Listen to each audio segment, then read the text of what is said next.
What's number one trait for a good researcher, Oh, and what's perhaps one trait that might look important from the outside, but it actually isn't? mhm. I think for a security researcher, a really good trait to have is around curiosity and thinking outside of the box, because that's hard to teach. Like having kind of like a natural attacker mindset where you see something and your mind goes directly into, how can I abuse that system? If it comes naturally to you, if it's like, something kind of intrinsic to you, it's a really good trait to have because, I've tried through the year, it does work. You can teach it to people, but it does require significant effort to teach a mindset to someone. So that's definitely like, something which is, I think, a good trait to have.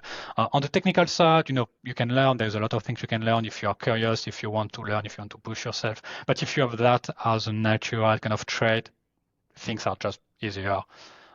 Being proactive in your learning, being proactive, in what you are doing is also like a really good trait for security researcher. You don't want someone who just sit to do their work and are not curious about anything happening around them because they are not going to progress in an environment like blockchain where every 6 months there's like a new type of protocol. You need people that are driven by kind of like that because otherwise they are going to stay kind of like at the same level all the time and they're not going to catch up with whatever is happening. So I'd probably think I would look for like curiosity, thinking outside of the box, like attacker mindset, and being proactive in whatever you are doing. Yeah, Uh, definitely. Yeah. no, you mentioned a trait like that's not necessarily useful. Um, I don't think there is like a specific thing that is not useful, but I think there is a lot that depends on the person because what I mean by that, like for example, someone might be really, really good on the technical side, but they might be really bad at communicating.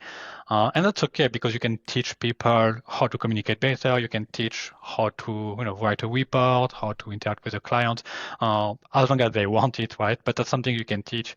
It's the same on the technical side. Maybe like someone is really good at something, but they have some gap. Like I don't know, someone is really good at Solidity. They don't know how to review a node. That's fine. Like you can teach them how to get them as long as they have good intuition and curiosity, as I mentioned before. So there's not necessarily like a fit for all. It depends on sort of where you are at and what are like, your skills.